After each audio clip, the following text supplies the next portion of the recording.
All right, welcome to week one of the playoffs. The Georgia High School football second season officially began last Friday.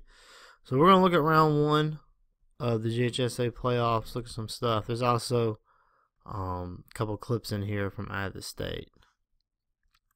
So this first sequence of plays is something that kind of made some papers in the local area where the game happened. So we're going to look at 5 plays here. We want to look at the down. As you can see, we have first down as indicated by the down marker. So the play happens. And I don't know if this was near the end of the half or whatever. I know. Look at the second down here. You can see this is second play. You can see we have second down on the down marker. And we're going to have the clock's going to stop. As you can see, the side judge stopping the clock. So I don't know if it's timeout. I don't see any penalty flags. So the next play, we have second down the marker again. Then run through it. And then the next play, we finally move over to the third down. We're going to have a DPI call. Which is a good call. There's DPI. So now we have repeat the down play.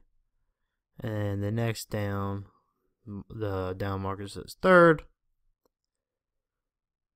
And then I think we get a scoring play. Yeah, they're going to score a touchdown on this play. So if we walk through this sequence of events, you know, there's 5 plays. One of the plays had a penalty resulted in a loss of down. So officially, technically, there was no added down here like the paper reported. However, as you saw in plays the second and third play, you know, you get the second play here. There's a second that's showing second down, and I didn't see any flags on the ground.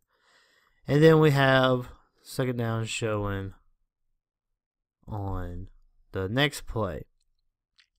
But this is still important because, you know, headline judges, it is your responsibility to make sure that the down marker correctly displays the down, each down.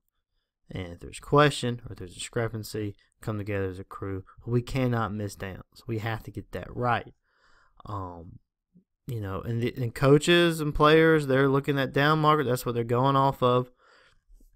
So they're crafting their plays based off of that down. So we have to get it down. We have to get it right.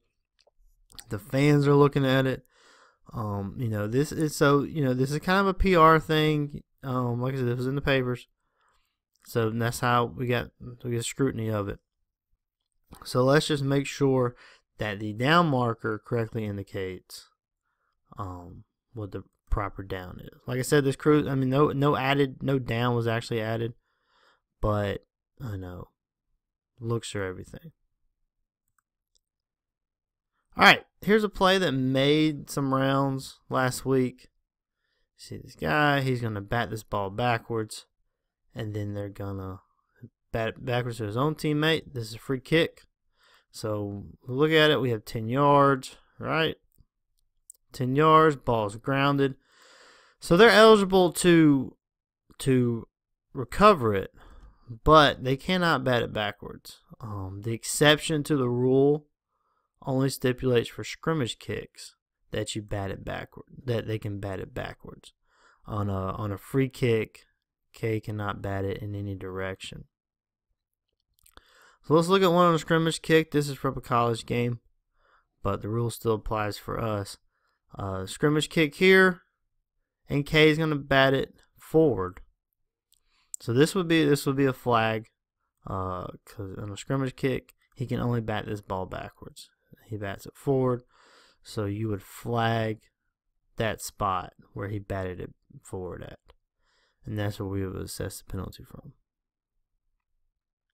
Also, if you're a working back judge here in the playoffs, a little bit out of position there, you want to maintain that 5x5 buffer.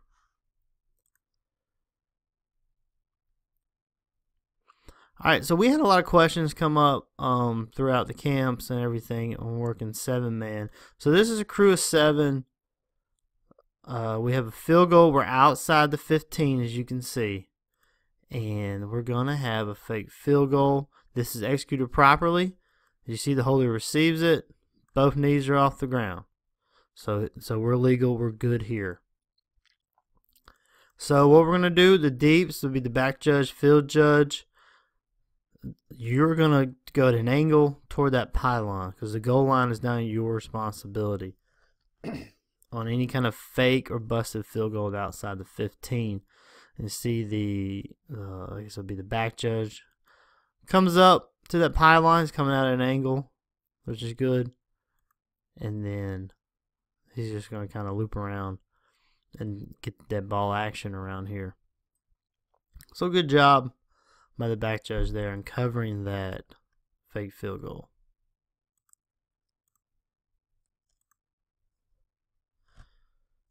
Alright, this one's going to be kind of bad positioning.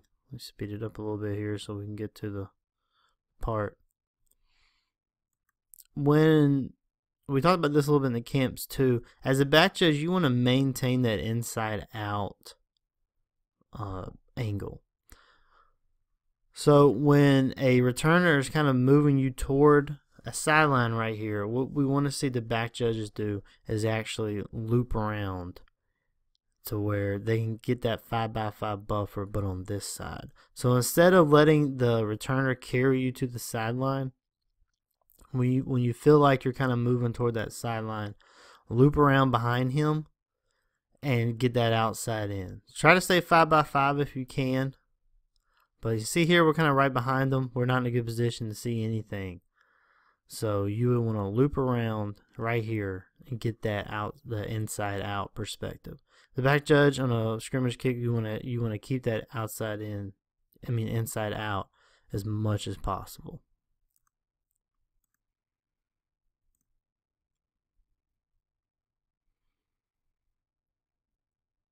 All right, let's watch this defensive tackle right here. The umpire's gonna flag him for a legal block below the waist, but this is actually legal. As you can see, right at the snap, it's immediate at the snap. This offensive tackle is head up on him, and so there's nothing illegal about this here. That's a legal block below the waist since it was immediate at the snap on a guy who was head up on him. Switch it to the tight angle here. Wings, let's make sure that our offensive linemen are not in the neutral zone. You can see this. He's an end. He's way over in the neutral zone here. Looks like this guy may be as well. So let's keep a sharp eye on that. We don't want him in the neutral zone. And you can see that fullback kind of leans a little bit. So let's kind of clean that up. Let's make this look sharp. Kind of knock that out early if you can. And if they keep doing it, flag them if you need to.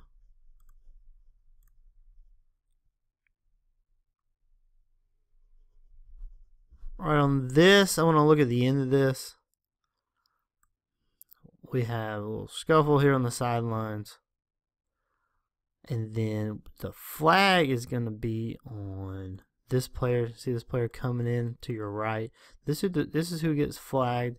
You can see, I mean, all that's purposeful. He's purposeful hitting these players. But according to the foul report, he was flagged for unsportsmanlike conduct. Anytime there's contact, it needs to be a personal foul.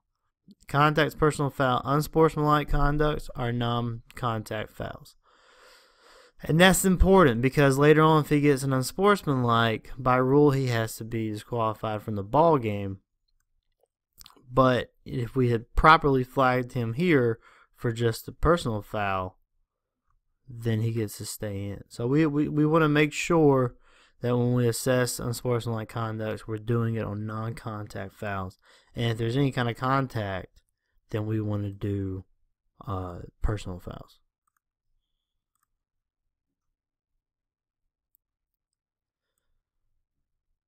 Here we're going to have a delay of game.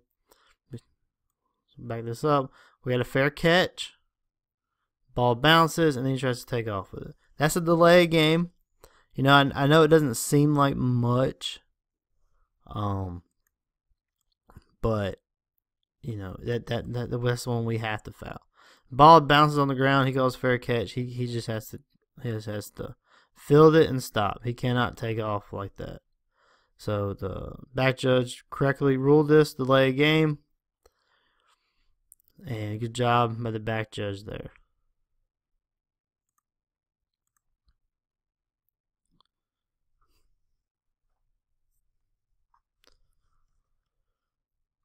Look at this extra point. Last couple of plays we want to look at here. Remember, when we have a extra point or field goal that is wide to one side, only that deep official will signal. Maybe a little brain fart by the field judge here. Starts to go up and then kind of realizes, oh crap, and then kind of shrugs it off by signaling no good. Still bad because since it was wide left, only the back judge should signal. It should look something like this.